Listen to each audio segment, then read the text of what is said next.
तो जैसे आपने बोला कि लिट चौक कैसे शब्द आया जी।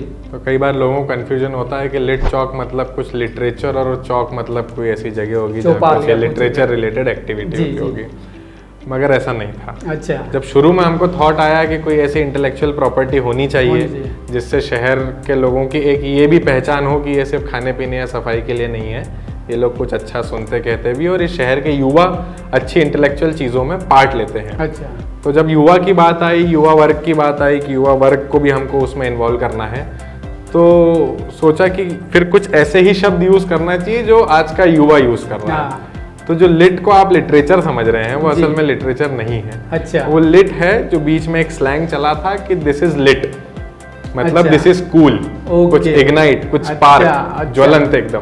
तो वो लिट जो है वो उस इग्नाइट वाला लिट है, वो स्पार्क वाला लिट है। और चौक मतलब कुछ एक ऐसा स्थान जहाँ सारी चीजें होते हो, जैसे कोई गांव में मोहल्ले में चौक होता है जहाँ एक चौराहे पे बैठ के 10 लोगों की बुराई भी होती है, तारीफ भी होती है, स्वागत भी होता है, किसी का जनाजा या मैयत निकल रही है तो वो भी वहां से निकलती है। तो एक ऐसा स्थान जहाँ सारी चीजें होती है। तो ये लिट चौक का ऐसा एक थॉट आया और इसमें जैसा कि आप जानते हैं कि एक चर्चा सत्र होता है जिसमें अलग अलग विधाओं के प्रतिष्ठित लोग आते हैं, वो अलग अलग विषयों पर बात करते हैं, अपने विचार साझा करते हैं। और एक होता है इसमें परफॉर्मेंस चौक।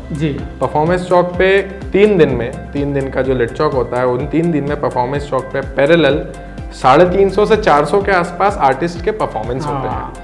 तो मुझे नहीं लगता कि सेंट्रल इंडिया में इतना बड़ा कोई परफॉर्मेंस के लिए भी एक कोई प्लेटफॉर्म हो। ये विदाउट कॉस्ट होता है वहाँ पे? जी। अच्छा। ये पूरा विदाउट कॉस्ट होता है, मतलब इसमें एज अ ऑडियंस भी आने के लिए कोई टिकटिंग या प्राइसिंग नहीं होती है, एज अ वॉलंटियर जुड़ने के लिए कोई टिकटिंग या प्राइसिंग नहीं होती है।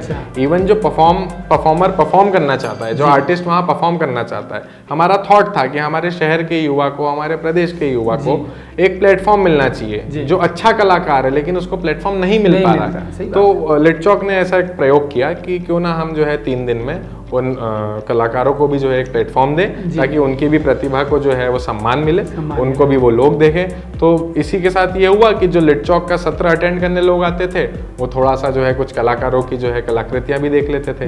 अब कलाकृतियां हम कला बात करें कौन कौन सी हो रही, कौन कौन से आर्ट वहाँ होते थे, तो वहाँ डांस होता है, वहाँ म्यूजिक होता है, सिंगिंग होती है, स्टैंड अप मिमिक्री होती है, उसके बाद में जो है पेंटिंग, लाइव पेंटिंग होती है, मिट्टी के जो पॉटरी जिसको बोला जाता है, मिट्टी के उससे बर्तन बनाने और वो सारी चीज़ें होती है।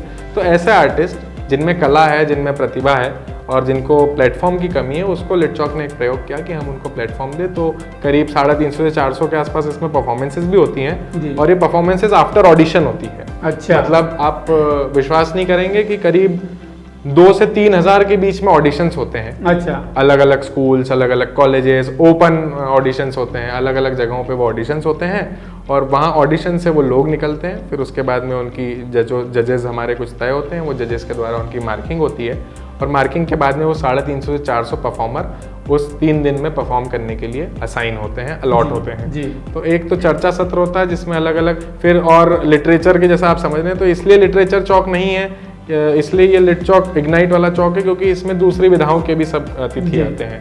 इसमें स्पोर्ट्स से लोग होते हैं, इसमें फिल्म इंडस्ट्री से होते हैं, इसमें म्यूजिक इंडस्ट्री से होते हैं, इसमें पॉलिटिक्स से होते हैं, इसमें जर्नलिज्म से होते हैं, इसमें एडमिनिस्ट्रेशन से होते हैं, इसमें एडवोकेसी से होते हैं। तो इसमें हम जितना समाज में हम जितना अपने आंखों के सामने जितनी विधाएं देखते हैं, उन विधाओं के कुछ लोग आते हैं, वो अपने विचार साझा करते हैं। तो एक ऐसा मंच हमने तैयार करने की कोशिश करी या एक ऐसा इवेंट आप बोल सकते हैं तैयार करने की हमने कोशिश करी जहां पर शहर के व्यक्ति के लिए कुछ ना कुछ हो।